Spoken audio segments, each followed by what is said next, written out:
Okay, here we are. Good evening. Ready to roll. Okay, we're going to learn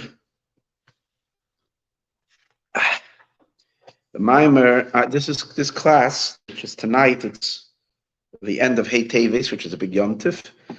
And we learned Monday, we had the whole discussion about Yosef and Yehuda and the combination of those energies to facilitate the redemption. That's what we're learning about. And we're going to continue next week, Monday night, with some incredible, fascinating things. Now, one of the sources that I was going to read to you, that I was going to share with you this past Monday, but I didn't get to it, and therefore I rolled it over to next week, Monday, which was really part 2 of the class of Mashiach ben Yosef, Mashiach ben David, happens to be a discourse of the Tzemach Tzedek in this week's Parshas Vayeishev. So, in honor of that, I decided that this Thursday night, being that there is no more Maimarim anyways in Torah for us to learn from Alter Rebbe, so we learn from the Tzemach Tzedek, which we'll still talk about next week, his connection to the Geulah, Tzemach Tzedek. It's fascinating stuff. As we're going to see when the unification of Mashiach ben Yosef and Mashiach ben David, which is all connected to Hey Tevis, there's a lot to talk about. Maybe we'll get to it at the end of the class. But this will actually learn this discourse inside, and this is kind of flows right into what we were talking about. Anyways, the idea that we were talking about on Monday night was that there's a concept of of Yosef and Yehuda, which both of them are in leadership positions in the Jewish people. There is a conflict of them. In the end of days, the two come together, and that's the theme of the parsha, the unification of Yosef and Yehuda, both in the story of Vayigash, how Yehuda and Yosef come together, and also in the Haftorah, where it talks about the prophecy of taking these two branches and unifying them both into one kingdom.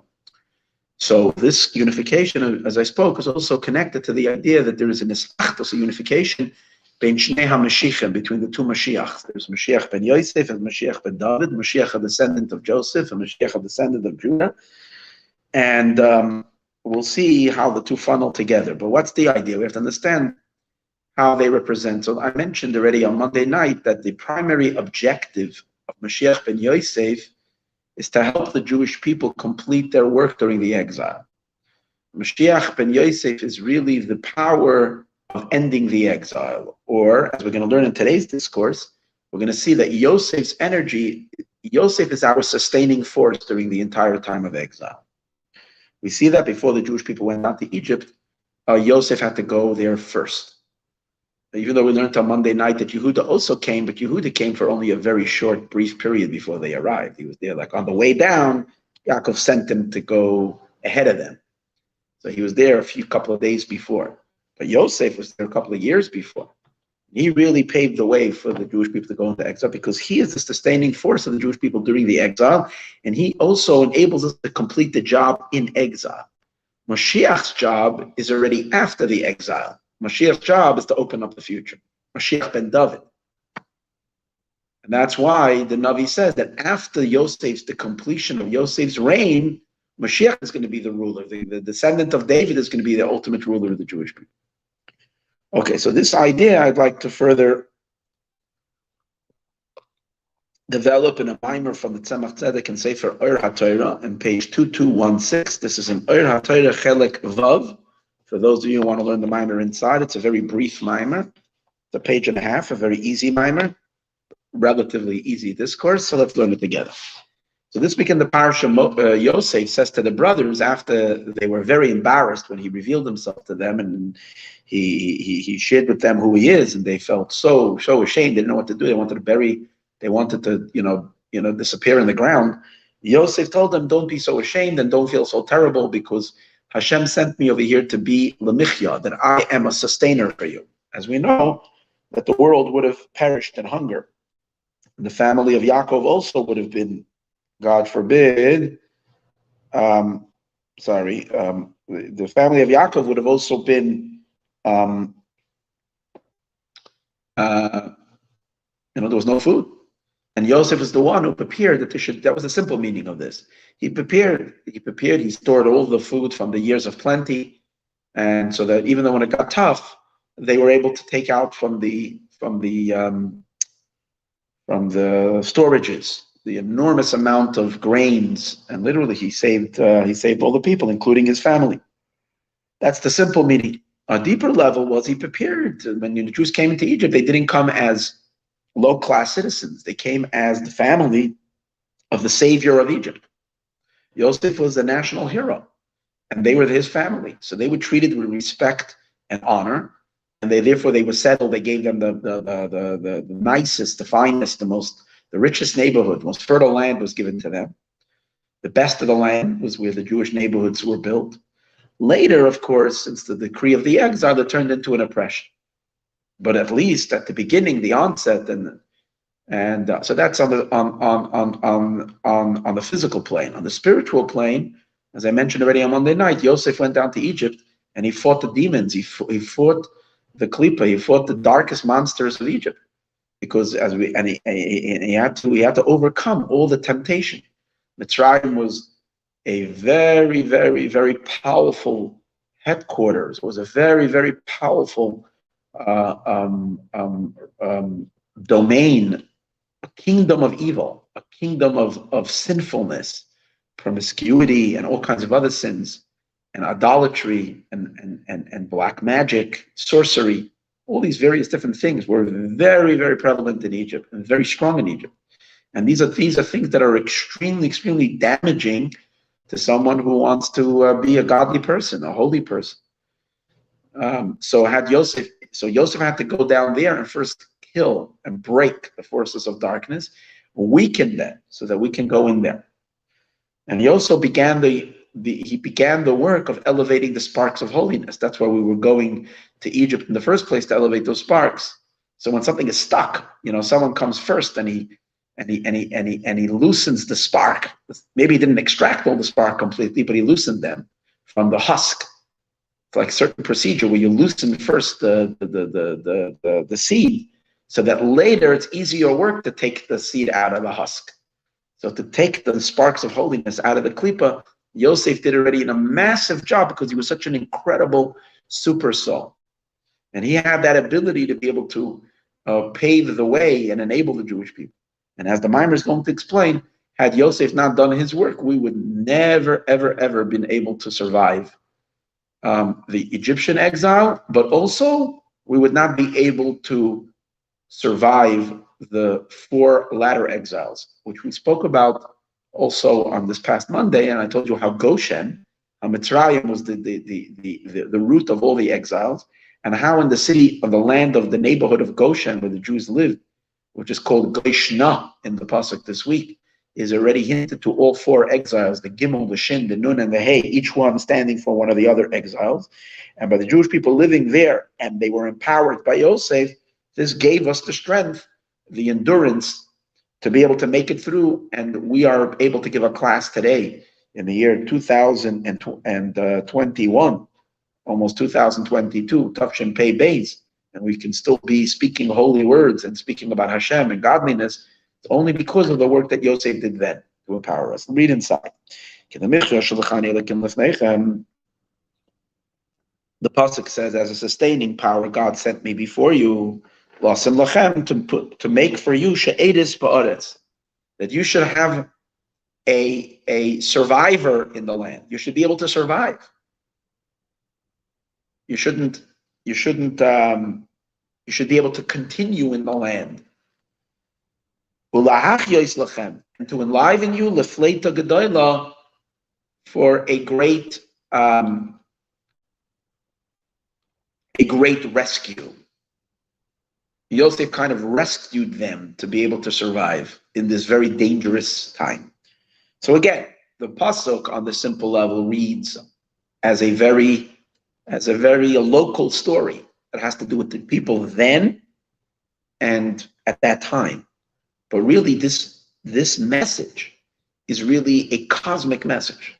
The power of Yosef, not just the physical Joseph who lived then, but the spiritual Yosef, his soul and his work has an enormous power, a sustaining power to rescue the Jewish people, to empower us, to make it through the exile, all the way to the end, to what's called Pleita Gedola. Pleita Gedola is the great rescue. And he's going to explain later, that's the coming of Mashiach. That's Pleita Gedola. So in every parsha, you have to find Mashiach. In Parshas Vayigash, one of the strong ones, Pleta Gedola, the great Pleta, the great rescue. Because Mashiach is going to rescue everything and everybody from darkness. And that's the Pleta Gedola. But until that time, Yosef says, I'm in charge. Once we come to Pleta Gedola, Yosef is going to recede to the background. And Yehuda is going to take over. But until we get to that part, it's Yosef's job. Yosef is the administrator. In Ekvan is Baal Elba Pashas Mikei. So the Tzemach Tzedek says it has been already explained in Pashas Mikei. It's the Indian and the idea. Yosef Pesach Aloynis. In Pashas Mikei, he goes into a whole explanation of why Yosef had this interesting talent, that he was a dream interpreter. He was a dream interpreter. And so he explains that idea that Yosef was able to interpret dreams is because Yosef, that has to do with the sublime level from where Yosef's neshama comes from. And that gave him that ability to be able to undo the riddle of a dream. Every dream is a riddle. It says something, but it's all entangled. It's all confused. It's not clear what the message is. And in order to be able to unravel the dream or untangle it and clarify the confusion of a dream, you need to have a special soul that can do that. And that's Yosef's power. Because his root came Melech Aches. Yosef HaTzadik comes from the 8th king, Hadar, whose name is Hadar. Which kings are we talking about? So, in the end of Parshas Vayishlach, it discusses the lineage of the kings of Edom. And it mentions 7 kings, where they had one king and he died, and another king and he died, became king and he died, the whole series of kings. And then after the 7, it mentions an 8th king, and he's the last king. And his name is Hadar. And by him it doesn't say that he died. Now, obviously he did die because he didn't live forever. But yet he was a king. It doesn't mention in the Torah that he died. So mystically, the Holy Ari reveals to us the secret. Who cares about these Edomite kings that the Torah has to spend like 6, 7 verses, or maybe more, 7, 8, 10 verses? I'm not exactly sure how many verses there are, but it's quite a few verses. They're giving us the whole lineages of the ancient king of Edom. So we discussed this many times, that in these verses it is alluding to these powerful primordial forces that were part of the flow of part of the process, if we can say, of creation. So in Kabbalistic writings, it discusses the idea that before we have our world that we have today, there was an ancient world. There was an ancient world that didn't last, and that world is called the world of chaos, the world of Tohu. And that world of Tohu didn't last, and it collapsed. And all evil that we have in our world and all dark stuff that we have in our world is because our world was a second world in which debris from that broken world entered into our system. And therefore, all messed up aspects that there are in this world of mixture of good and bad and all kinds of negativity, it's all because there are remnants of that collapsed world. And our job is to sort out, because embedded in those dark elements that are from that ancient world are the deepest, most potent accesses to God, the greatest energies of the divine that are only going to be revealed in the Messianic age. This intense energy, it's going to flow into the world and uplift humanity and uplift the world to incredible heights. It's when these lights from that ancient world are going to reveal itself. But now the only way to access them is through picking up these broken pieces. So that story of these, that world shattering and breaking is the story of those 7 ancient kings. Because they're from the world, from that ancient world, and when they ruled and they died. So again, the Hasidic explanation in it is that it wasn't a physical world. We're not talking about a physical world that existed and was broken. We're talking about we're not even talking about a creation. We're talking about some kind of an inner breakdown within the divine realm. Some kind of a breakdown. Some kind of a collapse within the divine. And obviously it was intentional.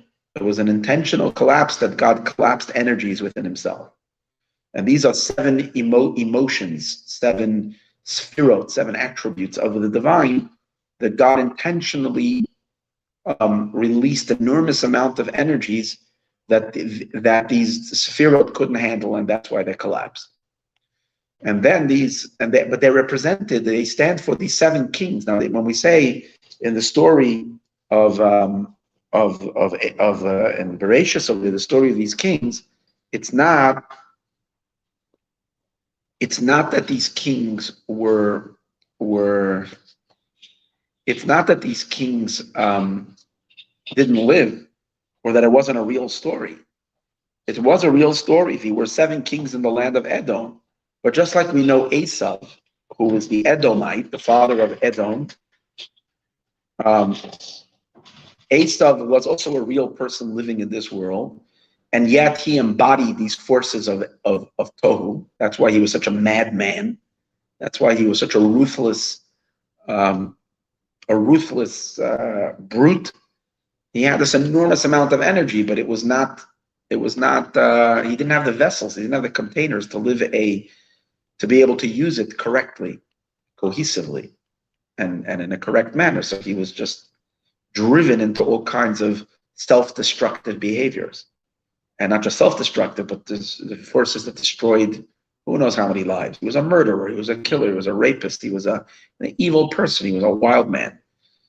That was Esau. So just like Esau himself, so too the seven kings of Edom, representing that world. They lived physical kings in this world, but they were like a replay in our world, which is our world is not the world of Tohu. Our world is the world of Tikkun. But they were a replay of these seven ancient kings that once lived. So we have those seven kings that chat, and then there is the eighth.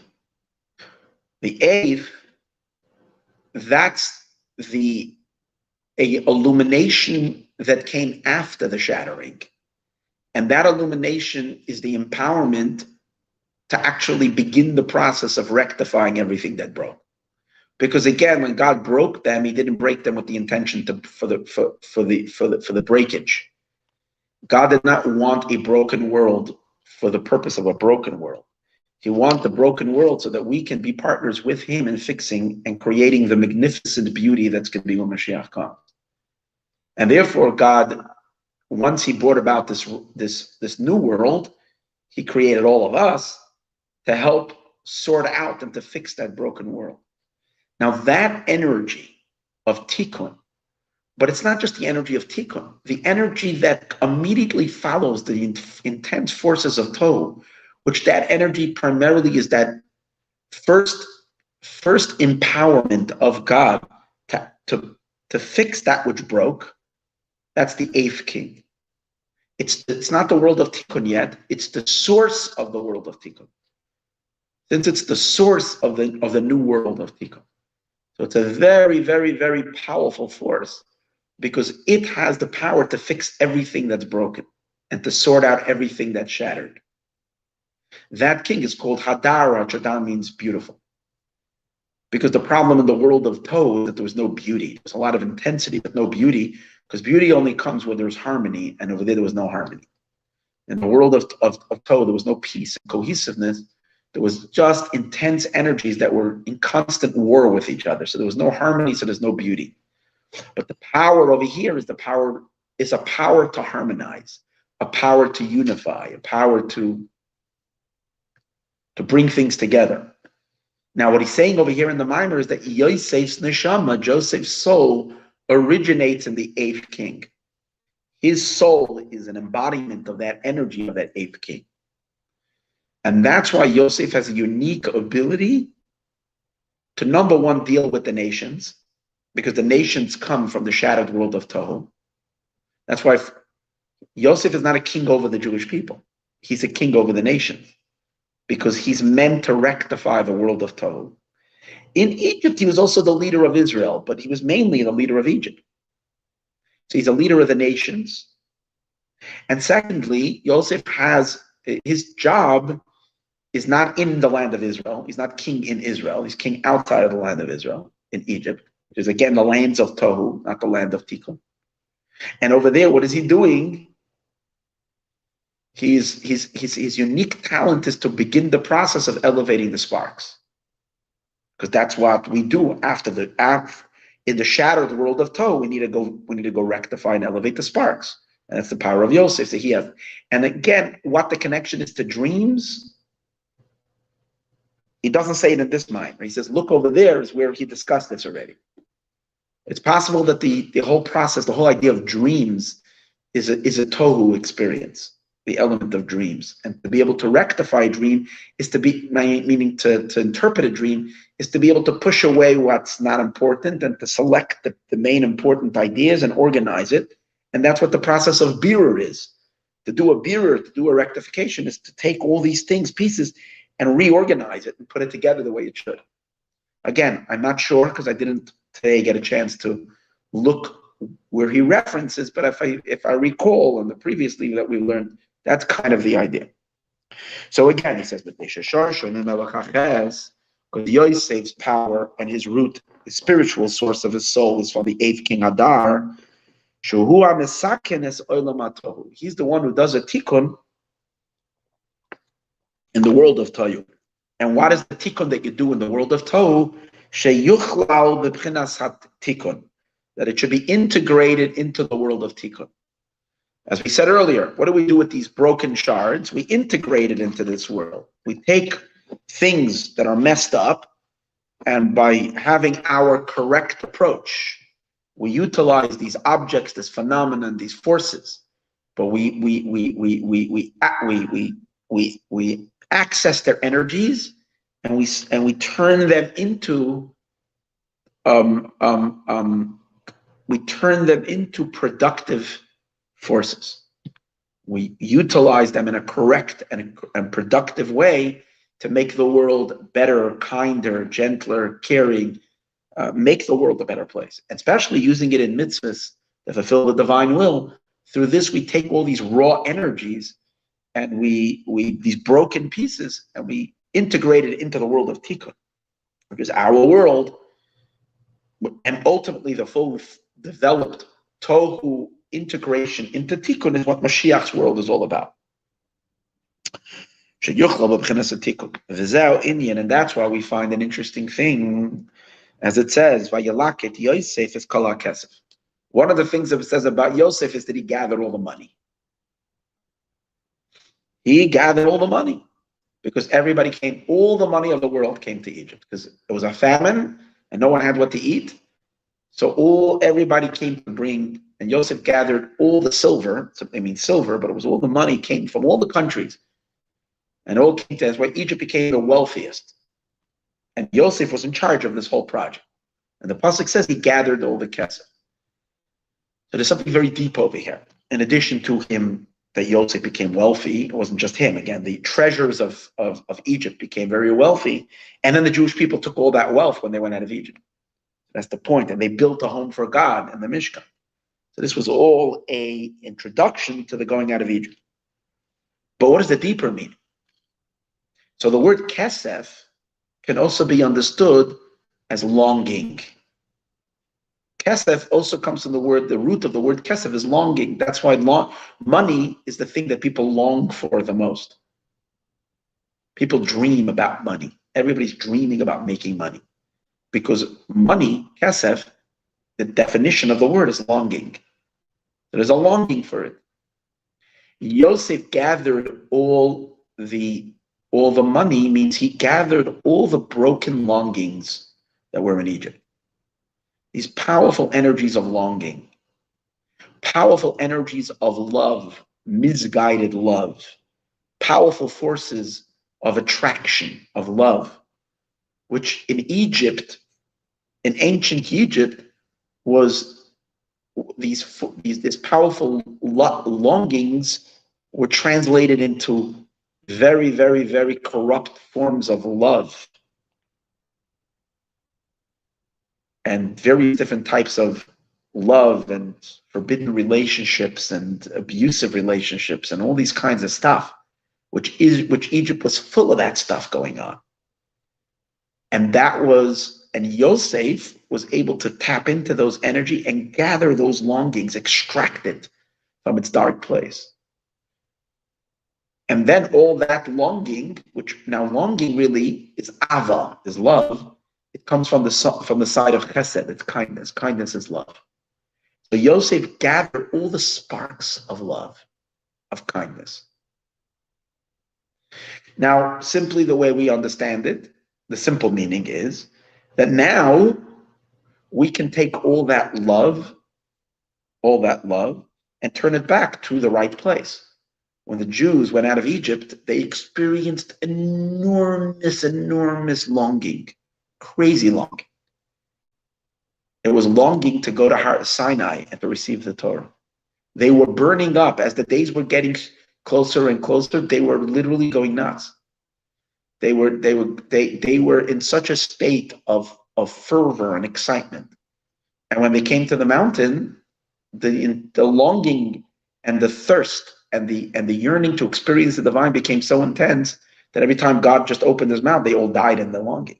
Like they were so pulled into that intense love.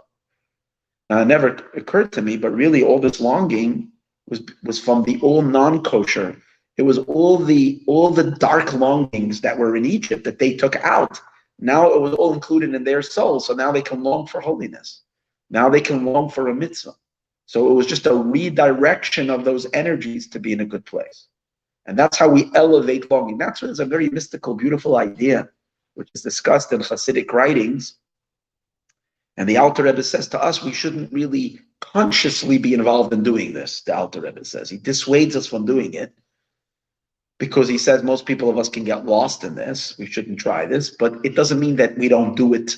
But we shouldn't do it intentionally because we don't have the power to do this. Most of us. Tzadikim could do this. And that is whenever you encounter a situation where you're longing for something not kosher, your heart you see something and it causes you to be attracted to it. And it's not a kosher thing. So according to Chassidus, the Alter Rebbe's advice is immediately distract your thought and start thinking about something else. Learn Torah. Don't allow your mind to go into it because don't say, oh, I'm going to miss the repairman. This is a dark thing that has fallen. I'm going to fix this. I'm going to pick it up. So let me get involved with it. Because the link and the temper with it, you're going to let this thought linger in your head. Before you know it, you're going to end up doing a sin. You're going to end up being carried away with it. So the best thing for you to do is shut your mind completely off and go somewhere else. But for tzaddikim, for righteous people, for people that are enormous giants who the klipa won't pull them in, they have another way what they can do if they experience something like that. And that is, they immediately stop and say, what is this? What am I feeling? I'm feeling a lust, not feeling a longing. This is a fallen spark of love that fell, and now it's in the klipa, it's in an unholy form. So now I'm going to say like this: if there could be a longing for a pleasure in this world, which that pleasure is so minuscule, it's so tiny. Let's say it's a yearning for something beautiful. But the beauty that's there, why is something beautiful? Why is a person beautiful? Why is an object beautiful? Whatever the beauty is, or the pleasure is, it's because it's a tiny little, anything that's beautiful, it's a tiny little spark of the divine beauty, of God's beauty. If there can be such a longing towards that, imagine how much longing there should be to its source. And then you suddenly create, from this longing, you create a longing to God.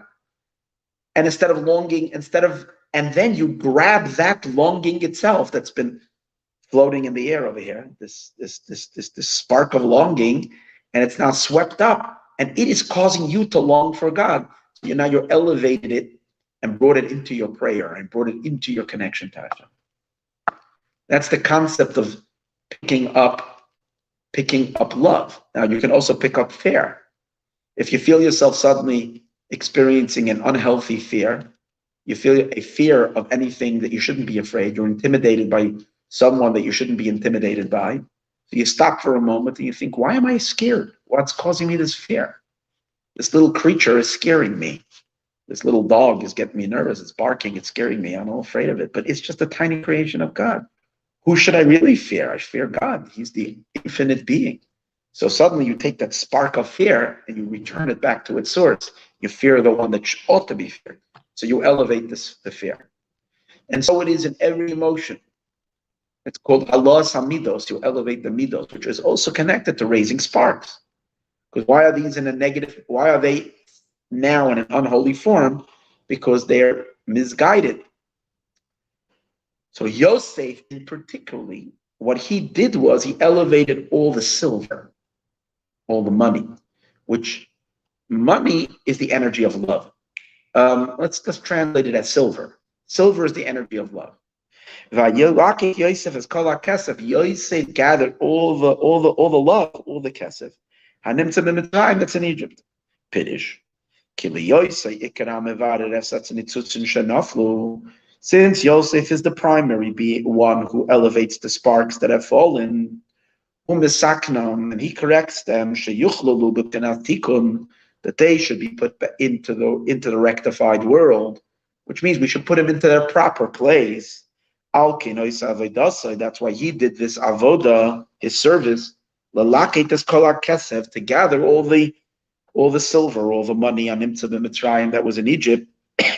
And what was really embedded in this money? He gathered all the sparks of kindness, all the sparks of love and kindness, one thing.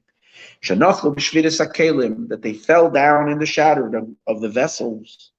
Remember, in that primordial world of those kings who died, now Yosef is gathering up these sparks. And what does it say? Yosef gathered all the silver. What does the pasuk say? And he brought them Pharaoh. He brought them into Pharaoh's house. He was gathering all the money from everywhere, was flowing from all over the world, and he was bringing it into the king's treasures, the house of Pharaoh. But what is the mystical meaning of that? So generally, here's where the mimer takes a little twist, which is a little different than the usual. Usually when we speak about elevating sparks, what's the point of it? You elevate the spark back up to its source. And then after you elevate a spark up to its source, it now draws down incredible energy from its source. Because like we learned in Hasidus many times, that your food that you eat can enrich your prayer. That a person's prayer or a person's Torah study or a person's any kind of spiritual experience can become enormously enriched, literally from a piece of chicken that you eat, a sandwich that you had, a salad that you ate, whatever it is. How do these things enrich your prayer, other than it gives you physical strength to do these things? But other than that, how does it enrich? Let's explain. The spark that's in the food is higher than your soul. So in and on of our own, our soul can only reach a certain capacity, a certain level of divine experience. But these sparks come from a place higher than our soul, the sparks that are in the food. But they're in a dark place. When we eat the food and utilize the energy to serve God, then we elevate that spark to its source, and then we hop onto the elevator, and as the spark rises, we rise as well. Or another way of looking at it is the spark goes up to its source, and then it showers down illumination from its source. And that illumination can illuminate incredible lights from above. That's a general idea. But now he's going to take it and put it into a particular form. He says, as Yosef gathered all the silver, which is all the longings and all the sparks of holiness out of Egypt, he elevated them back up to their source, to the enormous, and therefore he attracted the enormous energies of Tohu, which are powerful energies. But then he brought those energies back down to reveal themselves in this world. And that's the idea that he brought them to the house of Pharaoh. Bringing it to the house of Pharaoh is not an inward gathering, but it's brought to the house of Pharaoh to be distributed. Generally you learn it, he brought it to the house of Pharaoh to be kept there. No. It was brought to the house of Pharaoh to be distributed. What does that mean? Pharaoh. So let's now we have to redefine Pharaoh a minute, get a deeper understanding in Pharaoh. Pharaoh is the king of Egypt, the pharaohs. But in Torah, everything has multiple meanings. So according to the mystical teaching, who is Pharaoh? Paro, the word paro comes from the Hebrew word pera, parua. Parua means revealed.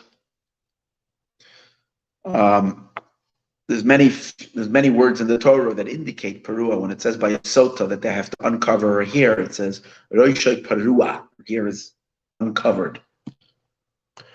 Kiprua Aharon. Aaron exposed the Jewish people. He revealed their evil.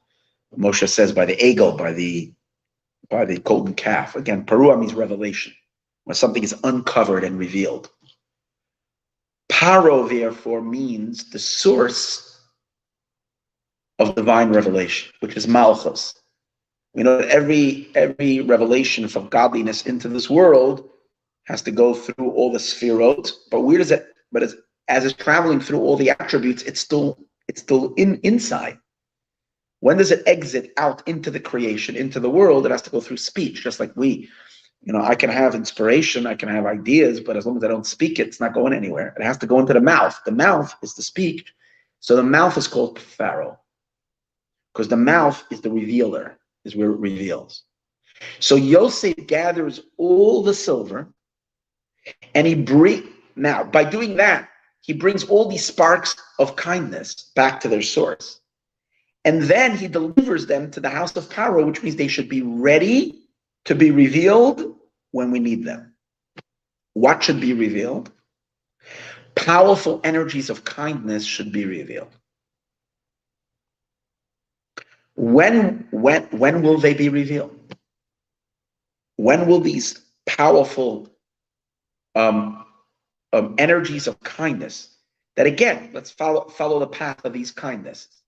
These are enormous energies of kindness, of love, that come from the primordial infinite light of God, but because of a lack of vessels and a lack of containers, these energies collapsed and broke, and there's a whole shattering and a whole story over here.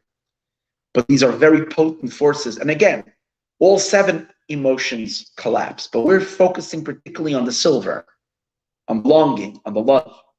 And Yosef gathers all these elements of kindness. That's where they come from originally, but now they're collapsed. He takes them back and he rectifies them. And he puts them in a storage house. He puts them in a vault. Which vault? Pharaoh's vault. What's the point of it? He puts it in the vault that it should be ready for revelation. Pharaoh is the house of, in other words, he's not storing it away to be hidden. He's storing it away to be used, to be distributed. When? So let's see an amazing thing. Paro is called the revealed world. That's what does it mean, the revealed world? Over here, it doesn't mean a world. It means the level of the divine that's called the revealed world. That's Malchus. Shenikra Paro, that's called Paro, Kamashkasalael.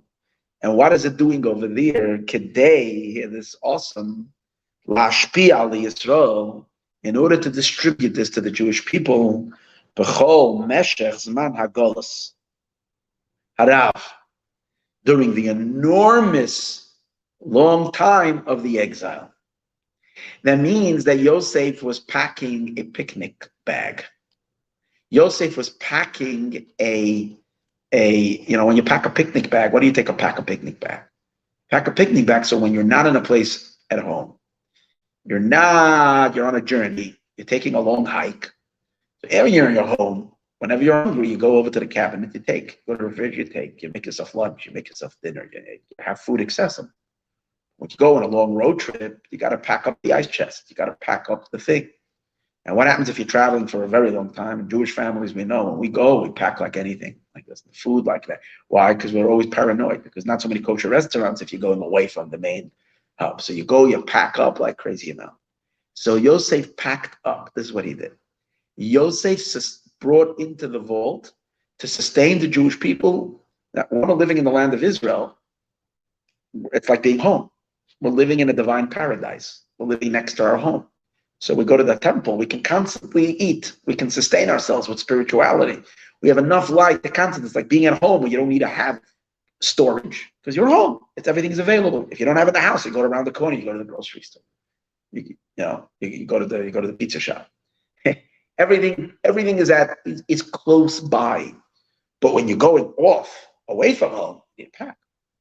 So Yosef HaTzadik gathered all this kindness not to be used. Yosef's energy is not used when the Jews are living in the land of Israel, in the time of the Geula, in the time of whatever, we had a temple. Yosef stored this all the way, Beisei Paroi, that this should be Lemichya Shelachani Elakim, that God sends me to sustain you during the time of exile. Just like Yosef did in Egypt during the time of exile, but also during the 4 exiles, and primarily in our exile, this long 2,000-year exile, we need to have divine sustenance. And Yosef is the sustainer. This energy is there. And look what he says. From these sparks of kindness. Shall Yedeza through this, we should have the ability to withstand the 4 exiles. When the Jewish people are out in the diaspora, scattered across the entire world amongst the nations. Through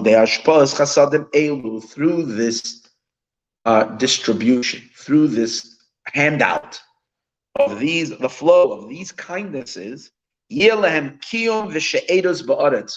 have a remnants, we will have a sustaining force to keep us alive amongst the nations. In all the exiles. Our entire endurance and our entire survival, it's all through these flow of kindnesses, which comes through Yosef, who was plugged into Hadar, who was the 8th king. Shehu b'chinas Yosef, which is the element of Yosef, who gives us sustenance in the exile, and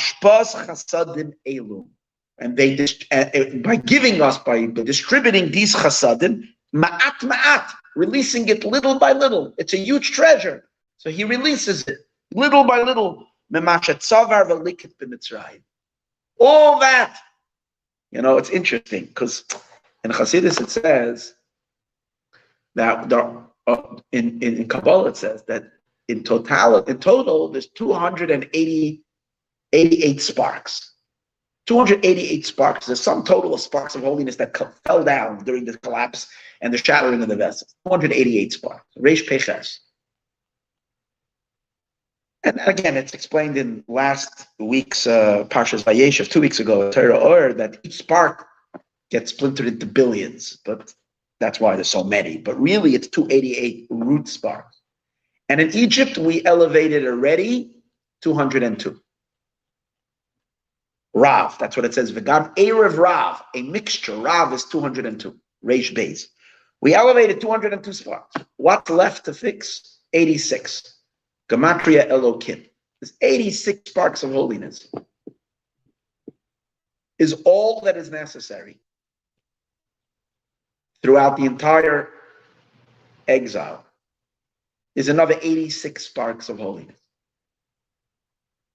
So you wonder, okay, so we elevated all this. So what happens with those 202 sparks that we've elevated then, where it's sitting in the storage house all this time? Well, we're busy already for that. Since Joseph's time, since the Jews left Egypt, we're busy with the other 86 sparks. What happened with the 202? It's just sitting frozen. They froze it in the freezer. Where are they?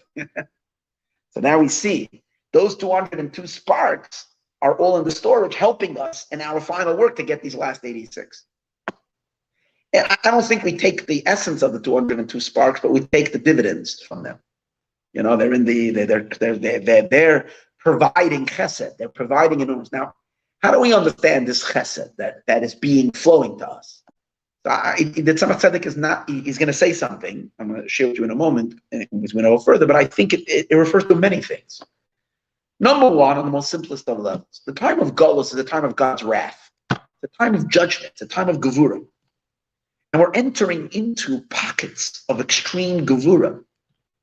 And therefore, those that are in the setting of Gevura, God forbid, should be in a constant state of horrific suffering. That's what exile is, suffering. You're going into the demon, you're going into the judgments, you're going into the forces of darkness, where there's a lot of judgments and klipa. That's the galus. It's din, it's judgment. And God forbid, if we would be left only to the mercy of these judgments, then forget about it. So there is a constant injection into every situation, wherever Jews are, into every country, into every place, into every period where things get rough. There is a flow, there is an injection. Yosef is there to inject a little chesed. The chesed brings relief. It brings relief. Suddenly, like for example, Jews go through a rough time. Suddenly there's a couple of years of tranquility, peace, and calmness. Or there is some kind of a decree and things are bad, and suddenly a miracle happens, and there is like it gets smoother. We always have that throughout. That's all the stories we tell throughout all of our exile, all the stories, all the books. Like there was a trouble, there was a problem, Jews were terrified of what to do, and then a Yeshua came. And then a Yeshua came, both at an individual level and on a communal level, and for the Jewish people as a whole, constantly. So these are injections and infusions of chesed, of God's kindness and love in the midst of the darkness. We feel a little kiss of God. We feel a little revelation. In other words, Golus is a time of Anochi Astir Panai. God is concealing his face. Yet in the midst of the Golus, God is constantly going peekaboo, opening his thing and showing, which means there's little injections and infusions of kindness. These kindnesses were stored to nurture us during the time of exile. And who is the one who distributes it? Yosef distributes it. And we have to understand that Yosef is more than a person, Yosef. He's a phenomenon. He's an energy. He's dynamic. What dynamic is he? He's Yesod. Yesod is Yosef. He's the sixth, which we know Yesod is Tzaddik. Yesod is the aspect of Tzaddik. So what does the Alter Rebbe say when in Tanya, when he says about Tzadikim? He said, God saw that there are few Tzadikim, and he scattered them throughout all the generations. The Tzadikim are all Yosef. That's what they are. The Tzadikim, all the Tzadikim. And they're the miracle workers. They're the ones, Jews in every place. Whenever there's a problem, people run to the Tzaddik, especially from the days of the Baal Shem Tov. When the Gullus ran into our last stretch of exile, which is like the darkest stretch, Hashem provided us that the Tzaddik is very visible. You have a Baal Shem Tov, and you have his students. And these are the Yosefs. And they provide relief in the most darkest times. They infuse these. They have access to Yosef's treasure, and they're handing out the Yosef thing. And interesting, the previous Rebbe, he's the eighth king because he's the eighth to the Baal Shem Tov, and his name is Yosef. And he came at the darkest time to give the Jewish people a hope during the time of the Holocaust, during the time of the pogroms, during the time of the communists' total shutdown of Judaism and spirituality in Russia, where Jews were starving physically to death, and he was the one feeding them and sending money and doing and helping and miracles and in the hardest of times. Connection to Yosef as the eighth one. In any case, but this is the idea that there's little spurts of kindness. But it's so amazing. If you trace it, where did it come from? Yosef HaTzadik prepared a picnic chest to help us go when we're on a journey. We will be able to sustain ourselves. And that's why Yelaket Yosef is Kol HaKesef.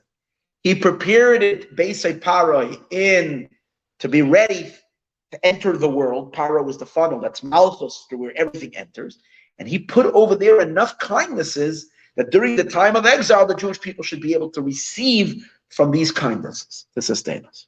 In addition to this, he feeds us with spiritual energy and faith. Faith. Primarily, which faith? The faith in Mashiach. That's part of this illumination. And this is a primary, like we see in the story of Mitzrayim. What did Yosef, besides giving them food and everything, what did Yosef give them before he passed away? He gave them over the promise of Paklit Pakavati, that God is going to remember you, He's going to take you out. And for the 210 years that they were there, or over 100 years of suffering, they remembered that promise that Yosef told them the entire time, and that's what kept them alive. They had an animamen bebias HaMashiach, which in those days Mashiach was Moshe. They knew all, and without that faith, they would not have survived. And the same is in our exile. It's Yosef HaTzadik who feeds the Jewish people the faith in Mashiach. And that's why you see that that's job of the Tzadikim. The Tzadikim bring out that faith. Without the Tzadikim, we would lose that faith. Mashiach, the Tzadikim keep Mashiach burning in our soul. And primarily the previous Rebbe was the one who awoke the Jewish people to Mashiach. And if you know a little history, you know what was going on in the days of the previous Rebbe, how it was like, and when the previous Rebbe came out with the announcement that if we do tshuva, Mashiach will come, la'alta l'tshuva, la'alta l'gula. He came out with these kol kairos Mashiach, with these powerful announcements. People thought he was crazy. And people got the Jewish world from Jewish world, the religious Jews got very nervous with this Mashiach talk. And the Rebbe, Mashiach, the entire time, to pump the Jewish people with Mashiach energy. It's all coming from the power of Tzaddik, of Yosef. That's the kesef, that's the love. Let's read inside. Like a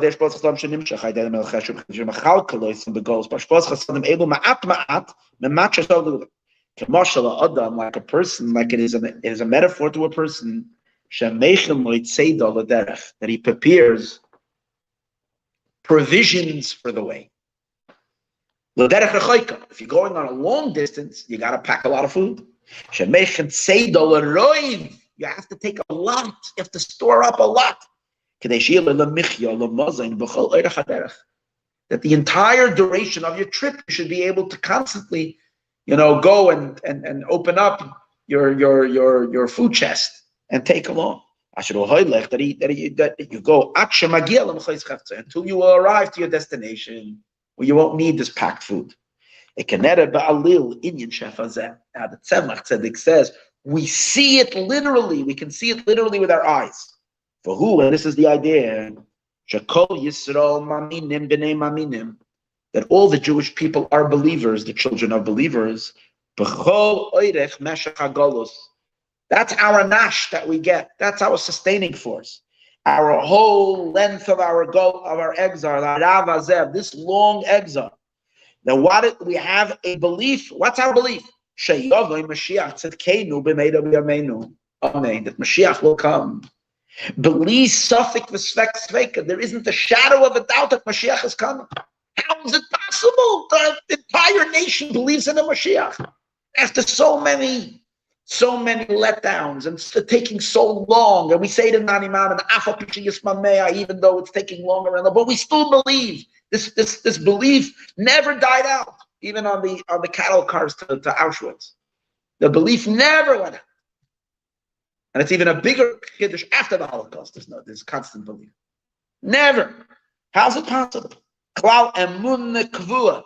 It's a set emunah, a set faith. V'chaluta. And it's so absolute, believe in the heart. Very few times you'll see Chasidus. The Rebbe doesn't stop talking about Mashiach, but to find it in a minor from the Tzemach Tzedek, this idea that you didn't have an emunah and bias on Mashiach, I tell you, this is very rare words. That's why this is a gem of a minor. The chizaka emunah hazois, and the strengthening of this emunah, it's not rational, it's not logical. Any person who's logical and rational can laugh the whole faith off. You're just coming from a very logical place, you laugh, you say, come on, how long are you going to believe in this? Your grandparents, your great-grandparents, they believed it's going to happen 1,000 years ago.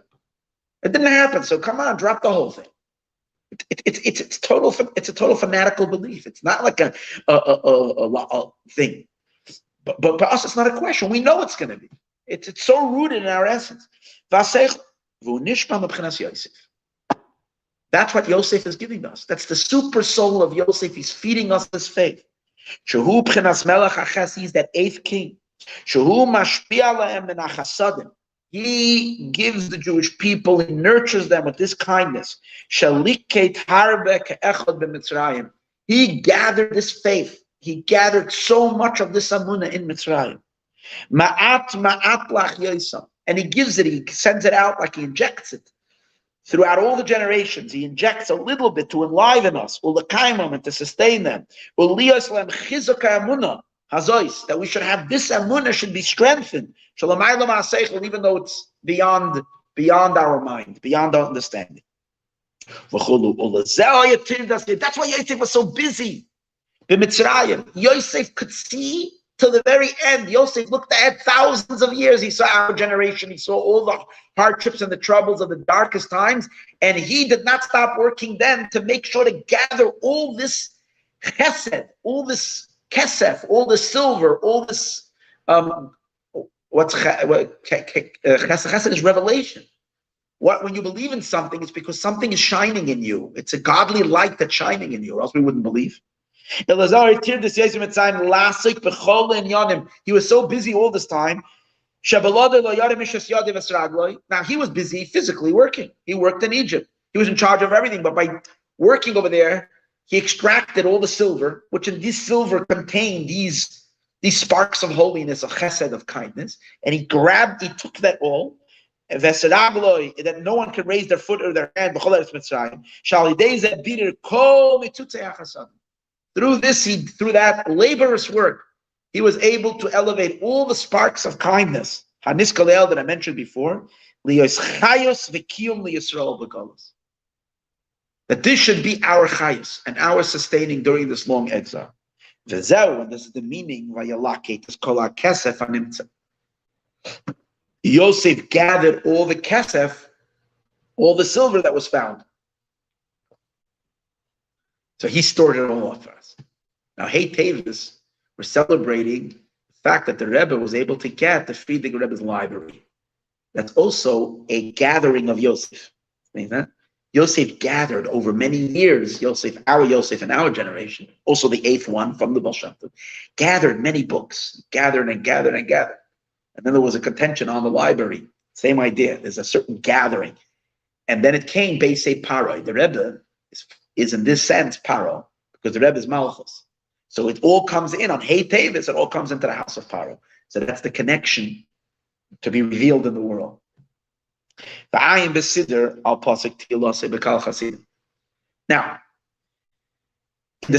the Alter Rebbe also talks about a gathering of these sparks of kindness.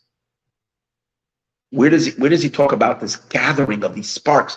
Again, there are sparks of everything. There's sparks of pleasure, there's sparks of fear, there are sparks of beauty, there are sparks of victory. Every experience that we have energies. These energies are scattered all over. Sparks of wisdom, sparks of intelligence. But one of the things that exist are sparks of chesed. So the Alter Rebbe also talks in this Siddur about the gathering of the sparks of kindness. Where? In davening we say Tehillasai, it's in the last, second to the last Hallelujah. We say every day a bunch of Hallelujahs in the verses of song that we say before Beshachris, before Baruch Hu, before Az Yashir. So one of the Hallelujahs says Tehillasai, his praise, B'Kahal Chasidim. So if you grew up in Borough Park, like me, you knew Kahal Chasidim is a shul on 14th Avenue or 49th Street. It was the place whenever there was a good kiddush, because someone, like a person who had a little bit more money, made a bar mitzvah, I think Hashem, he made the thing in Kahal Chasidim. We used to always have our kaddish in the little shul, put out a little herring and cake. But once in a while, we had a rich cousin or a neighbor, and they made a big simcha. They made it in Kahal Chasidim. That's what Kahal Chasidim meant to me when we were kids. You're going to Kahal Chasidim. That was the name of it. And it was a good kiddush. It was good cholent, and it was good kugel. And it's so funny how you have like these memories when you're a kid. And you would go to Kahal Chasidim. That's where the party was at. Any case, but what is Kahal Chasidim? Kahal Chasidim means kahal, a gathering, a congregation of Chasidim. But the Alter Rebbe and Chasidim are Chasidim. We know Chasidim. But there's another meaning. Tehillasai, his praise because Chasidim is after the Alter Rebbe says, after we gather all the Chasidim are the sparks of kindness, chesed, that are scattered all over the world. At the end of the exile, we gather them all together. That's called Kahal Chasidim. It's the energies of love from the entire world that is all coming together. And that's what his praises. So Sham Mavur, but there he explains it a little different than he's explaining it over here. Because over here he's explaining that Yosef gathered all the Hasidim, all the energies of Chesed, and he stored them to be a sustaining force during the time of exile, to be distributed back to us during the time of exile. But over there he explains a little different. Sham Mavur, over there he explains, Inyan Tzutzei HaChasudim Shemispazidim Levadet Es HaGvuras. Over there he explains that the sparks of Chesed, so understand something. Kahal Chasidim means when the Chesed energies come back together again. Now, if they're gathered, it means that once upon a time, they were dispersed. Whenever you speak about gathering, the whole notion of gathering can only be for something that was once not gathered. It was once dispersed, and then you gathered. So there the Alter Rebbe explains. So according to what we learned in the mind, let's go back. According to what we learned till now, the dispersion of these chesed energies happened by the shattering of the vessels before creation. That created the Hasidim to scatter. That's all these sparks. Yosef created Kahal Hasidim. Yosef gathered all these sparks together and he brought them together. But the Alter Rebbe explains, no. The Alter Rebbe in his mind explains that the Hasidim are the Jewish people, because Chesed is a flow of energy, a flow of light, revelation. Every Jewish soul, every neshama, is a burst of divine light. Where a soul is, there is divine revelation. So when you take Jewish souls and you sprinkle them around the world, that's the taking sparks, the opposite of what we're talking about till now. We're talking about gathering the sparks. Here we're talking about taking these very chesed sparks and spreading them out, dispersing them. And then later, and what's the point? Why are they dispersed? These Jewish souls are dispersed around the world to elevate the sparks that are there. Comes out the sparks and not the Hasidim. The Hasidim are the elevators, not the elevatees. Just made up that word, but whatever. Not what is being elevated, but what the elevators, those that are going out to elevate, the extractors of the sparks. So the sparks are not the Hasidim. The ones that are going out, the neshamas, are going out to elevate the sparks. So the Tzemach Tzedek is now going to deal with he's going to reconcile his pirush that he said before with the Alter Rebbe's pirush.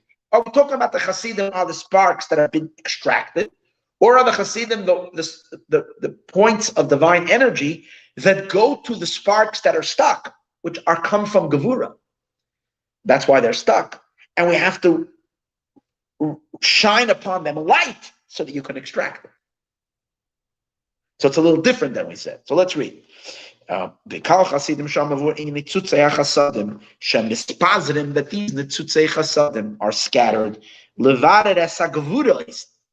to purify the sparks that are in the Gevura during the time of exile. That's the idea of scattering the Jewish people that come from Chesed amongst the nations who are primarily rooted in Gevura. Lefize, according to the Alter Rebbe's Pirush, Netzutzei HaChasadim hein atzmam nishmas Yisrael. So according to what it says in the Siddur, the Alter Rebbe's Maimer, the Netzutzei of Chesed, they are the Neshamas.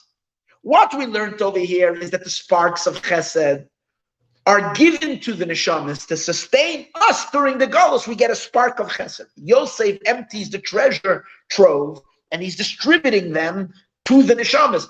So there's another thing. The sparks are being given to the neshamas. The sparks of Chassidim, of Chesed, are being given to the soul to sustain us. That's the Tzemach Tzedek's pirush.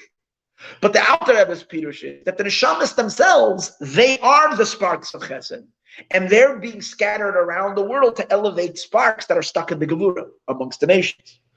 And Atzmam neshamas Yisrael nemshachah b'Shema, which come from Shema, Ayin Shah. So l'chura, at first glance, what? It seems that what? That there's a contradiction over here. There's two things that are not exactly the same. Tzemach Tzedek's pirush with the Alter Rebbe's pirush don't seem to go hand in hand. Tzemach Tzedek says, "V'hakol echad." It's really both the same. In other words, analyzing a little more carefully, we'll see it's one both the same. Why?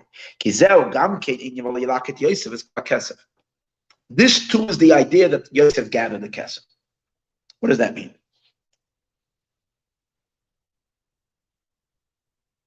It's true. The neshamas themselves are also called sparks of kindness.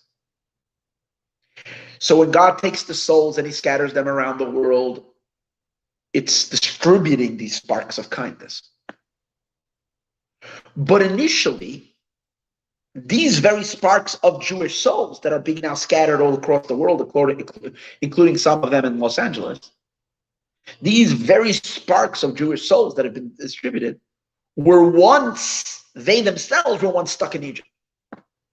In other words, let me put it this way.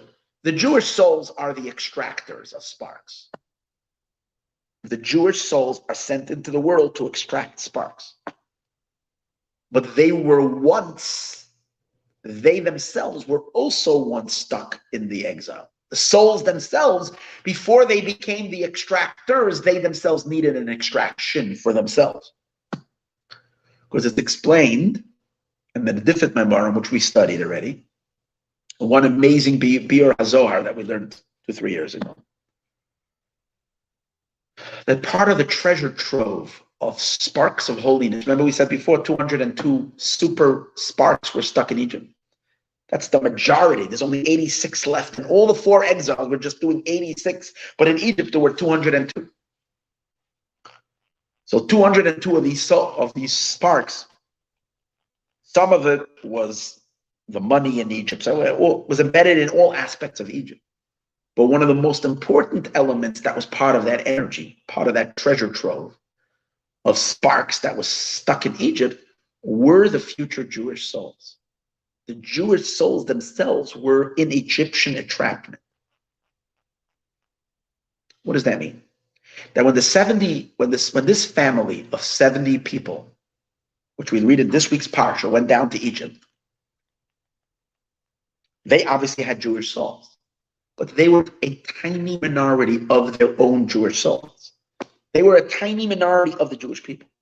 Most of the Jewish peoples, which will later be part of the Jewish people, were already souls, but they were not in physical bodies. They were just stuck in the klipa of Egypt. Egypt had the spiritual forces of Egypt had these souls locked in their grip. We went down to Egypt to take these souls out. And how do we take these souls out? Simply by having children on Egyptian soil. When the Jewish people had babies and children procreated in Egypt, they were then emptying out these souls from the grip of the klipa and bringing them into the Jewish people. That's why the Egyptians were getting so nervous when the Jewish people were having children. As we see, they were getting the most upset. That's what brought all the decrees, was because they couldn't live with the overpopulation of the Jewish people. What was bothering them so much? Because they were feeling that we were draining their energy. These souls, and that's why the biggest mitzvah in Egypt, Jews weren't really doing much but having babies. And that itself was the extraction. So both are true. True that there is an idea of taking the Jewish souls themselves later become extractors. They are the forces of chesed that go around the world to extract, but they themselves are first the extracted. So it works together. Many souls fell into Egypt, like it was explicit in the common Hashem. On the blessing that Yaakov blessed. This is referring to that mimer that we learned a few years ago. And the exile of Egypt through the Jewish people having children, they gathered it. They gathered all these souls. That's why God says to Yaakov this week in the parsha, don't be afraid to go down to Mitzrayim, because to a great nation I will make you there. That's a strange thing. Why can he only make him? You want to make me a great nation? Make me a great nation over here. Why do I have to go there? What's the idea? He's going to make me a great nation over there. Make me a great nation. You can't do it over here because the souls are there. You got to go down there and collect it over there. over there you will become a great nation. Like what we explained. Oh, and then once these souls were collected and they came down in Jewish bodies, then we went out of Egypt and we went to Sinai, to Har Sinai, and we received the Torah. These souls that they were redeemed themselves now became the redeemers of the rest of the world. Are there now, these neshamas, now God took these very souls and scattered them around the world to extract the sparks of holiness that are elsewhere. And during this time that we are scattered to elevate sparks, we need a little energy too. We need a little bite too. So for that we get these sparks of chesed that Yosef is feeding us. We are then scattered in the rest of the exile in order to elevate the 288 sparks, mainly the last 86 sparks. And when the bitter is over, and when this bitter is over, there will be kibbutz agoliyos, will be the gathering of the exiles. And that's when we say the praise will be b'kahal chasidim. When all neshamas come back together, because we finished all the sparks. So the gamef shaloimar. So therefore we can say shachasadim anal henkiyum v'chizik shalanashamas.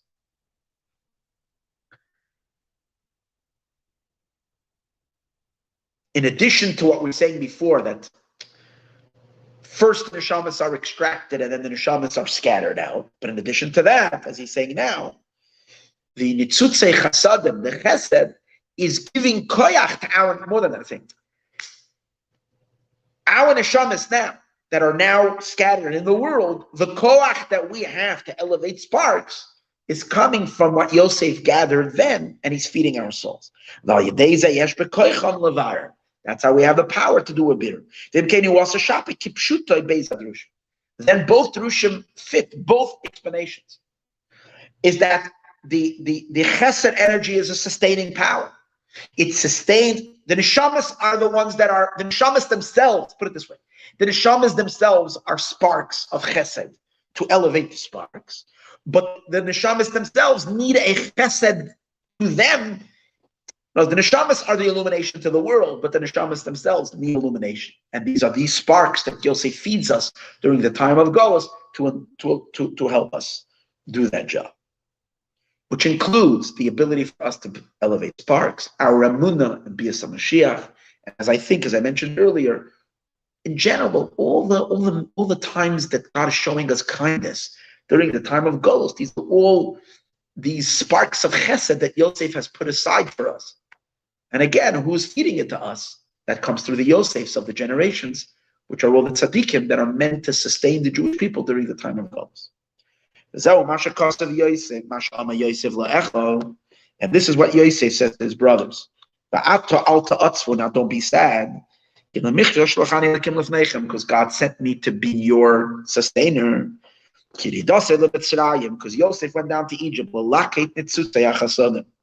in order to elevate these sparks of chesed haniskala, as we said earlier, Lemichya, in order to sustain you, aleichem, to you, that you should be able to survive the 4 exiles. And particularly, most of the energy was necessary for our last exile. All of this is coming through the flow of chesed that we have coming from Yosef's stash. Which through this we have a remnant and a survival in the land. So beautiful. And to enliven you until which time? Until the plate to Gedolah, until the great redemption. That's how he learns plate to Gedolah. Plate to Gedolah, until there will be a plate to Gedolah, until there will be an awesome redemption. When all the birudim and all the sparks of holiness are going to be elevated. When we're going to finish all of the rectification, which then Mashiach will come. And then Yosef's job is complete. Because once Mashiach comes, Mashiach takes over. And that's the second branch. That's the branch of David that's put together with Yosef's branch. Until that time, we need revelation, the Ashpa of Chesed, and the Ashpa of Chesed comes from Yosef. And now the Yosef will mashpia Yosef. Yosef is the one who's mashpia. In Kabbalah, we learned this other times, Chesed and Yesod are very deeply connected. That's why Avram Avinu was the first one to have the bris milah, which is Yesod. And we know that the Zohar says that there is boiker of Avram. By Avram it says boker, vayashkem Avram ba boker. And by Yosef it says ha boiker oyer, the boiker of when boker came and Yosef gave chase after. He sent this person to chase after the Shvatim. So the Zohar says that David HaMelech in Tehillim says boiker. I forgot, he uses the word in Tehillim 2 times boker. Boker I wait for you in the morning. So the Zohar says it's referring to the 2 bokers, the boker of Avram and the boker. Boker means morning. The morning of Avram and the morning of Yosef. Because Yosef is really the mashpia, Yesod. Yesod is mashpia. What's chesed? Hashpah. So, as long until Mashiach comes, you need an incredible hashpah of chesed in the world to illuminate. Once Mashiach comes, we don't need the hashpah coming from above, because Mashiach's job is to unearth all the godliness coming from below. It's a very deep idea over here. It's 2 different channels. There's a channel of ma. Ma energy is a flow of godly energy from within. There's ban. Ban is feminine energy. That's the natural godliness that's within the world. Mashiach is going to unlock that. And then godliness flows from the bottom. It flows from the physical upward, not from the spiritual worlds. The whole idea of the tzaddik is that he's a channel of the higher worlds into this world. And that's what's so amazing. We don't realize. Through Yosef, and including the Yosef of our generation, the previous Rebbe, and in the previous Rebbe, until 1988, till 1990, we're going to talk about this on Monday, until Hey Tavis, it's like all connected. Until this time, it's all a flow of tzadikim of energy downward. And the Rebbe is the one who turns it all around. It stops being energy from below, from above. It starts being the godliness from below starts to illuminate, starts to shine. It doesn't need anymore. And once the energy, the godliness that's here in the physical world will reveal itself, it ascends higher than all revelation, even of the highest revelations. Because the root of David and the root of Malchus is higher than the root of Yosef.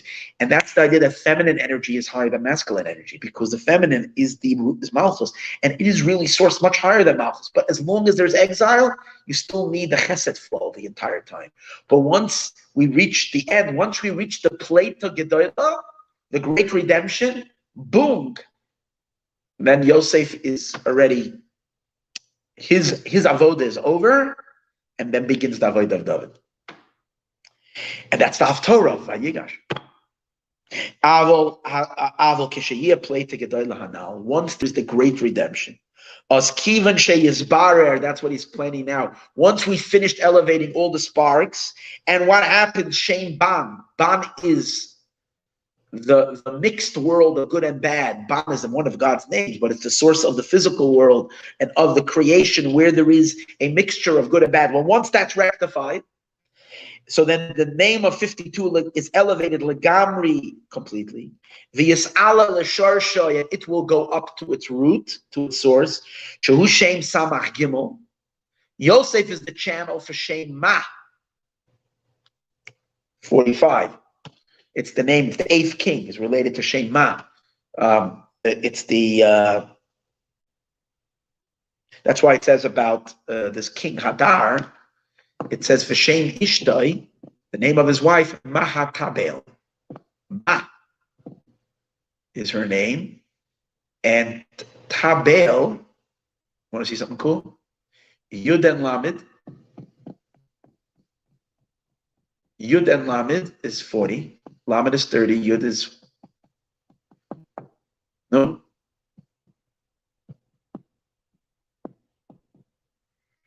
Lamed is 30, Yud is 10, so it's 40. Tess. is 9, 49. Bays, 51.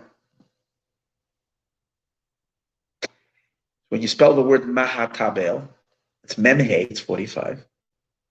And then 51, which is really 52. Because it's the number leading up to 52. So what's the name of the king Hadar? Ma and Bam together. Because he's the energy of Ma, that's the world of Tikkun, to fix Bam, the 52. And it's the 8th king. So once that's elevated, 52 is elevated, in Kabbalah and Chassidus it says, it goes up higher than the source of the name of 45. It goes up to the name of 63, which is lights are far more powerful than any revelation that ever came from above. That's higher than the name of 45 that does the fixing. And on this it says, the woman of valor is the crown of her husband. Sheshem ban hamizbarer, shem ban that is fixed. Yala lamayla lamayla meshem mahavarer. The extracted name of 52 will rise higher than the extractor, which is 45. That's the idea that the body, which was rectified by the soul, is going to be higher than the soul. And the physical is going to be higher than the spiritual. Oz Nemar, and what's going to happen then? V'David Avdi and Nasi Aleim. That's when David is going to become the king. David, my servant. David, Shu Meshevet Yehuda. David was from Shevet Yehuda, which Yehuda is Shem Bam, the name of 52. Yis'ala, he will be elevated. Lios Roya Echad Lekulam. He's going to be the shepherd for all of the Jewish people. Lamayla mebchinas Yosef. He's going to be above Yosef. Like we discussed earlier in the pasuk Vayigash Elav Yehuda, we didn't discuss it today, but he explained it in the mind of Vayigash Elav Yehuda. Like you see, that who's in charge during the confrontation between Yehuda and Yosef? Yosef is higher than Yehuda. Yehuda is begging, pleading for mercy from Yosef. But that's the current. That's the way it is until Mashiach comes. Once Mashiach comes, it flips over. Malchus will rise as she is from her source. Eretz kadma l'shamayim, and earth will precede heaven. Shu inyan aliyah shem bam. That's the idea of the elevation of the name of 52.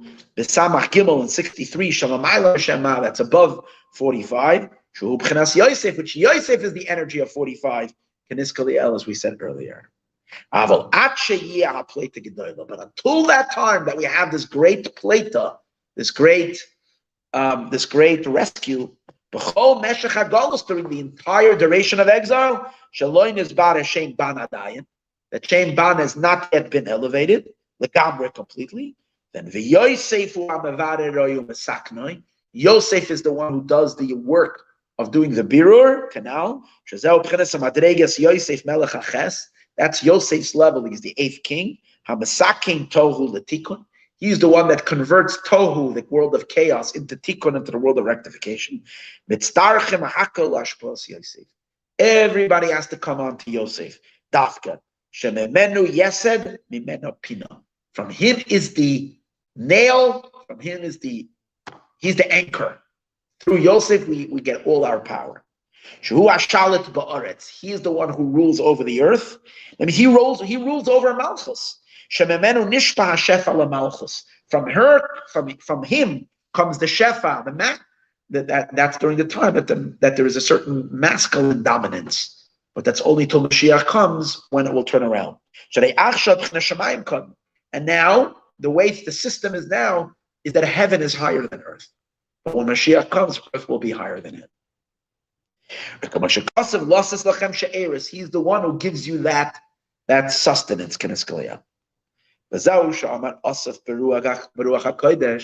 And that's why Asaf, who's Asaf? Asaf is one of the children of Korach. And he was a Levite, and he went down together with his father under the earth.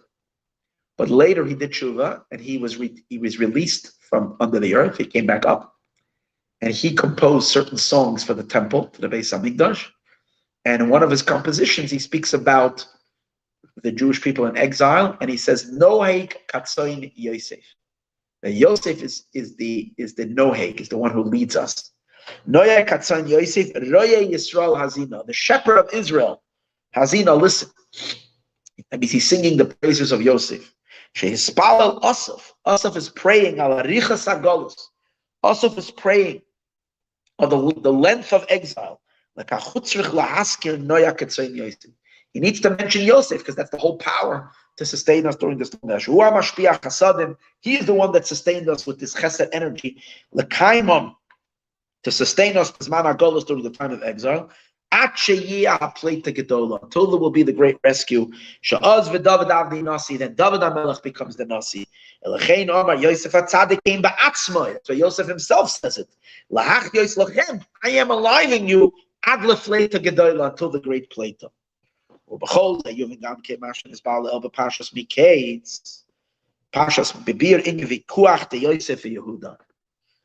When there was a whole argument between Yosef and Yehuda, when they were arguing over the stolen cup that was hidden in Binyamin's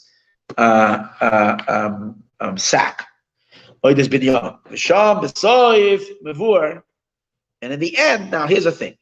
So that's a long mimer earlier, which we never touched yet.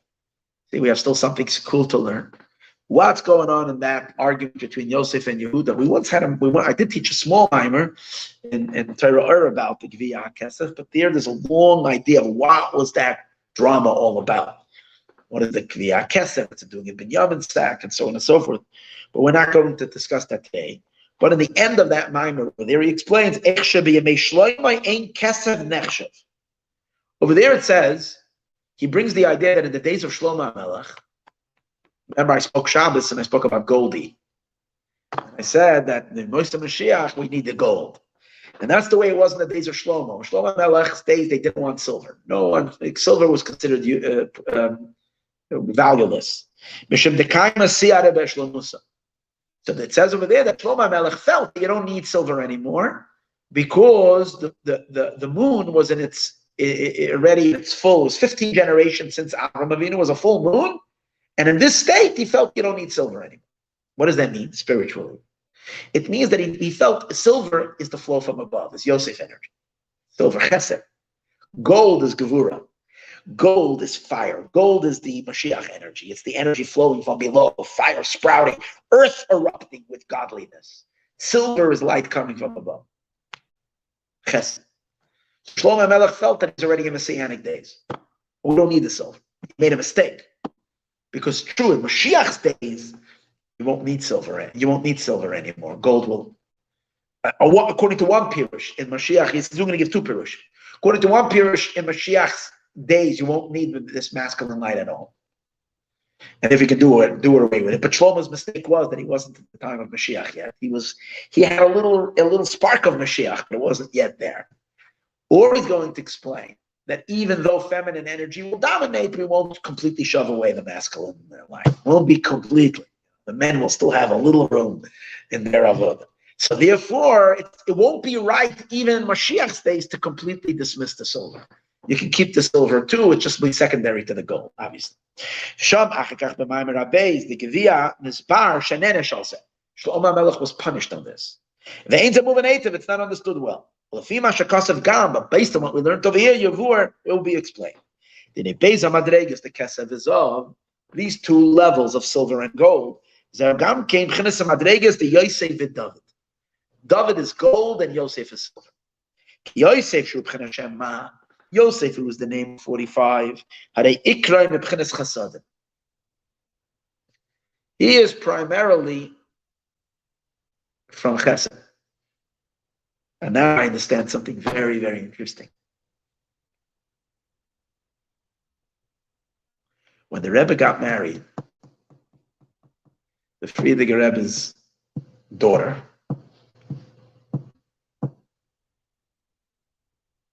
the Rebbe's father sends the Rebbe a letter. And he says to him, this that you write to me, that the Kedushin ring that you used, or you're going to use, I think it's after the wedding, was gold. It was made out of gold. is something that completely baffles me. And you should ask your father-in-law why. Because according to Kabbalah and according to all the according to the Zohar, it's supposed to be dafka silver. And silver is connected to it because silver is love. It's kesef and it's love. And kedusha is masculine energy because the male is giving it to the female. So ask your father-in-law. Imagine the Rebbe's father, who's a super Kabbalist, is saying this is something Rebbish over here, that your father-in-law, the previous Rebbe, got you a gold ring. The answer is, Friedrich Rebbe's Yosef, the Rebbe's David.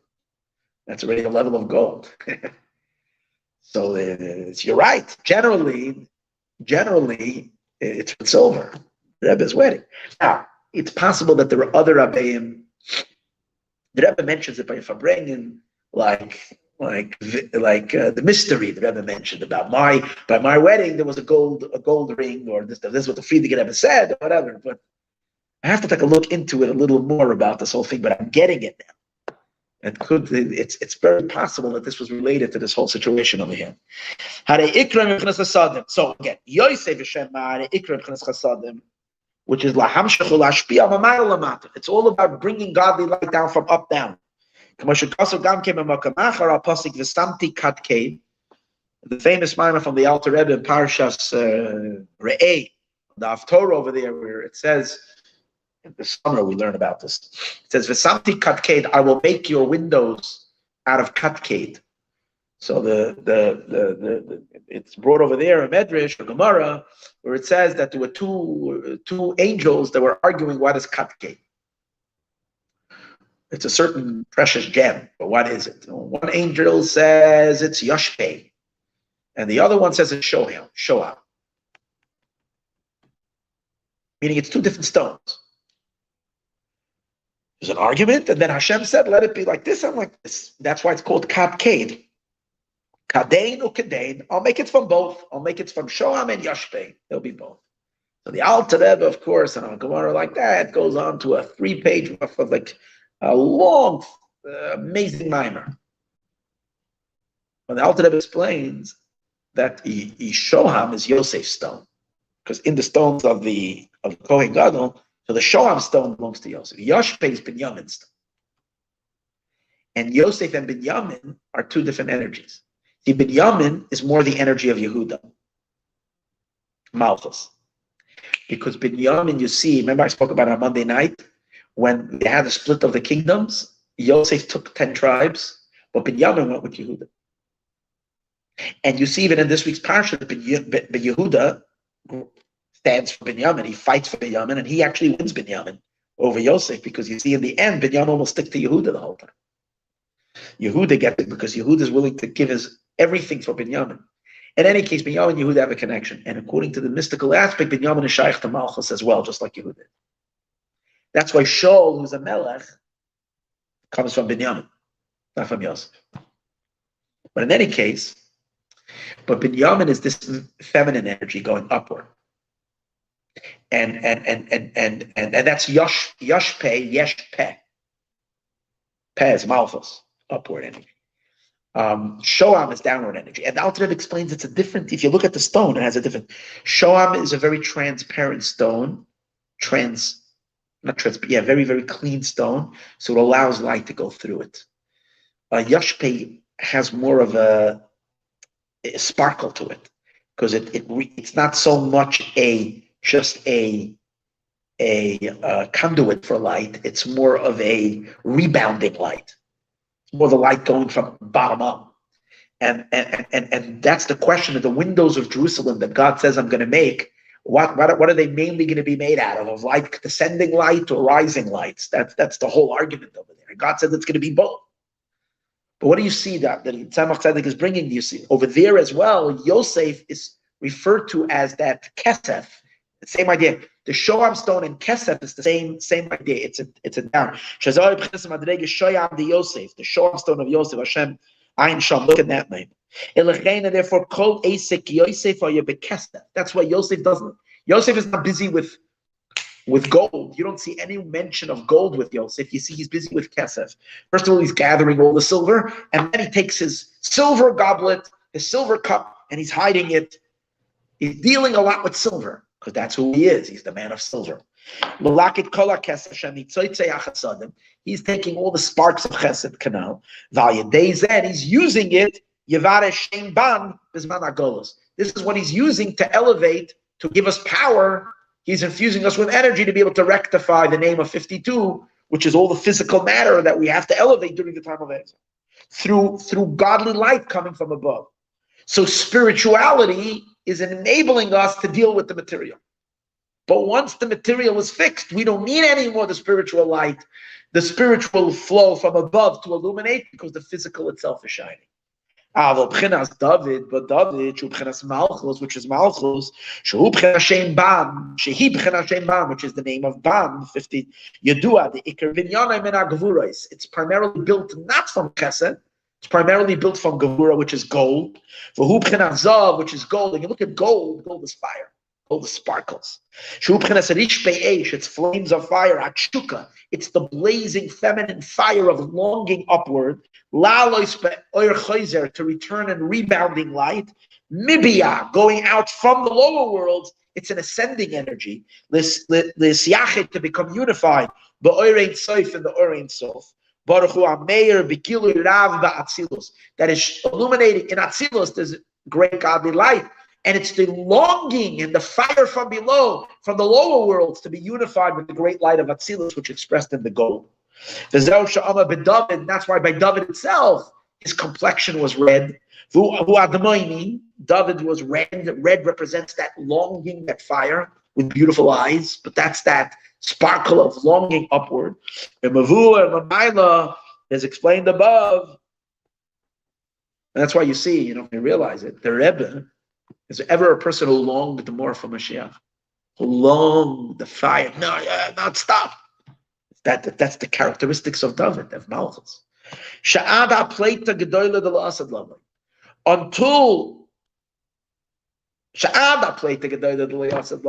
Until the great redemption of the future, the pleita gedoyle, Yosef washalat ala haaretz. So Yosef is the one who dominates. Sha'malchus tfeilu beteilu legabezah. The Malchus is secondary and surrendered to the Zeir Anpin. So Malchus is completely in a state of surrender to Zeir Anpin. That's why you see the Rebbe, all his years, was completely batal and mavutal to his father-in-law, Yosef. A total bit. The Zohar says in many places, when there is male and female, when both of them are here, all the praise goes to the man, not to the woman. Which means that the man grabs the attention. But that's only in the current system until Mashiach comes.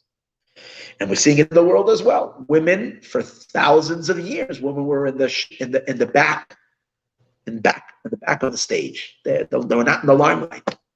Comes the last 100 years or so, and women have completely changed, because this is the Messianic age. It's a whole change in the dynamics of existence. That's why by Yosef it's only mentioned silver. That's masculine. In the future,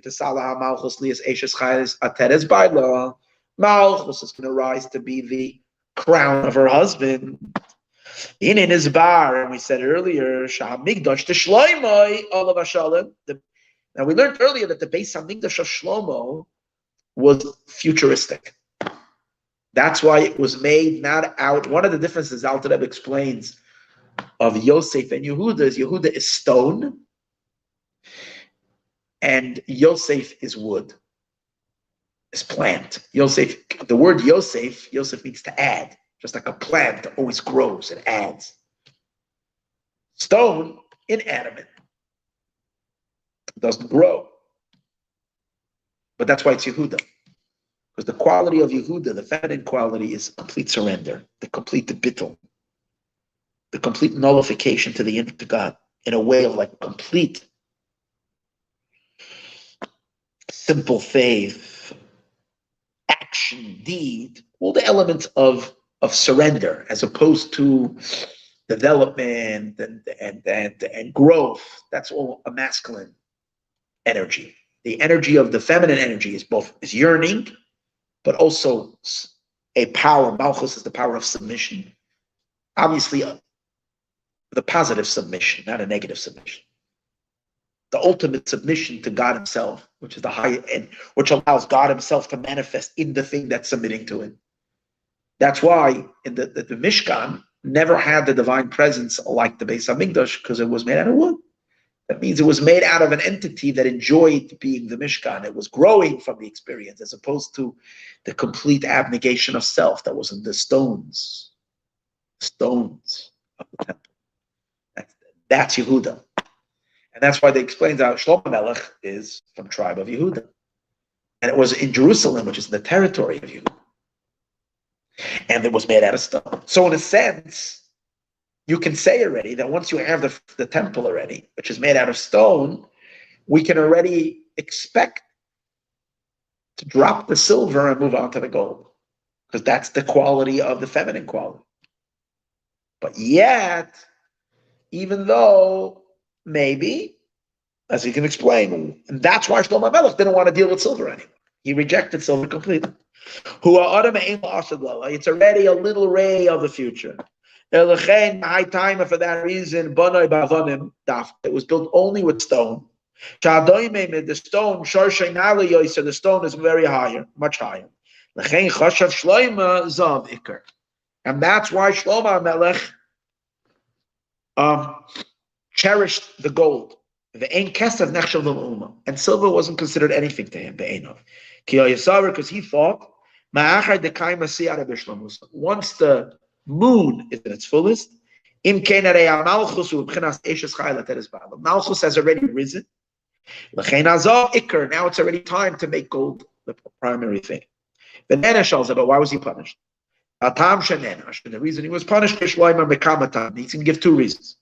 True, even though the moon was then in its completion. As remember we said, it's the 15th generation to Avram, the Jewish people of the moon. And Avram is the first day when the moon was shining a tiny bit, the birth of the moon. King David is the 14th. David is Gematria 14. Shlomo is the 15th, so the moon is in its fullest.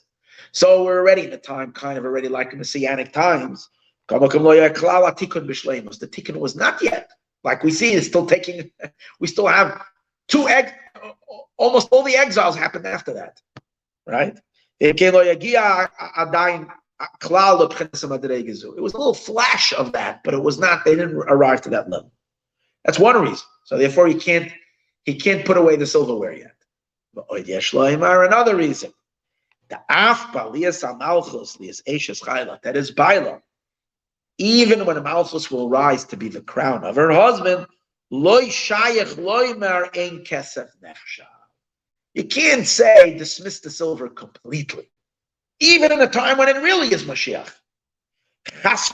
God forbid. You can't just take out Gevura and dismiss Chesed completely. There's one pasuk that says, that the moon will be similar to the sun. And you're right, there is a pasuk that says that the woman will rise above, but there's another pasuk that she'll be equal to it.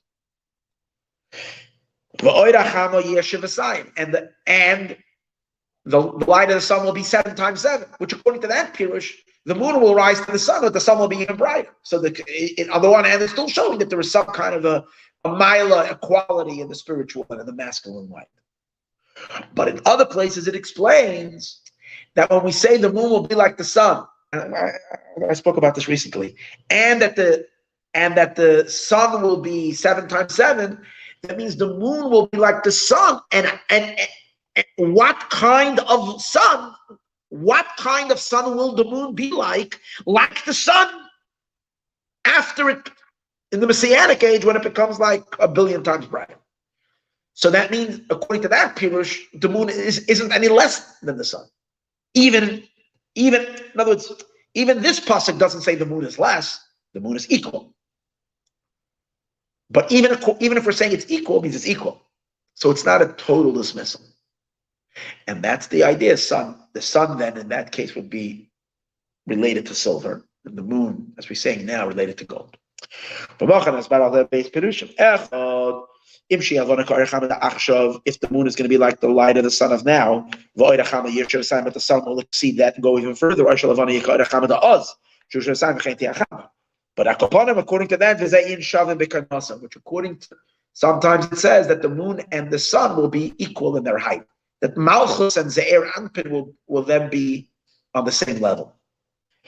The F Shaloima, we can say the Ze Indian Kadkade. That's what it means. Kadkade. It will be like this and like this, which means both Yosef and Binyamin, masculine energy and feminine, will be on the same level.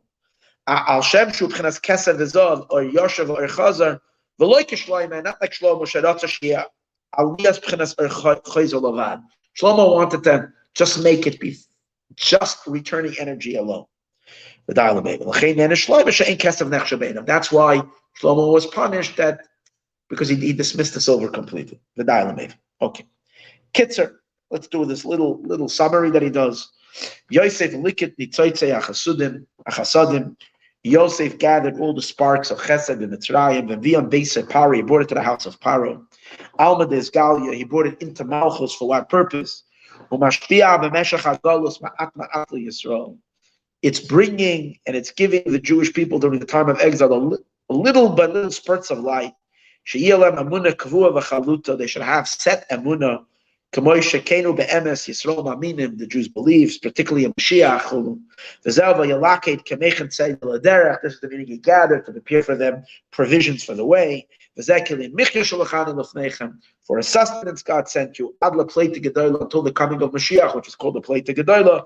She is Barashem Bam. That's when the energy of Bam of 52 will be purified. It will rise up into 63. Oz v'David Avni Nasi, and then David HaMelech will be the Nasi. But Asa spoke on the time of the exile. Could say Yosef the Achshav Adla Asa Lavi. Now until Mashiach comes, Yosef HaMavar and Masakam Ban, we have to come out to Yosef. But afterwards, the energy, the pendulum, will switch and it will become Mashiach's energy, David HaMelech's energy completely. And I think that Hey Teves is the day when this switch takes place from Yosef to David, because it's the day when the Rebbe was given the previous Rebbe's library.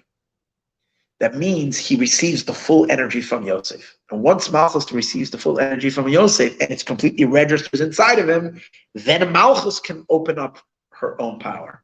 That's why immediately after that story is when you can see the Rebbe's energy completely switches. And this happened all a year before the Rebbetzin passes away.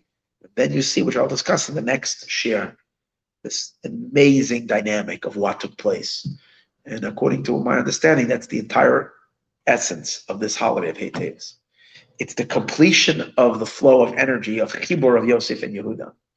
Really fascinating stuff, but we'll have to leave that for next week, Monday, Be'ezrat Hashem. Okay. This is for now.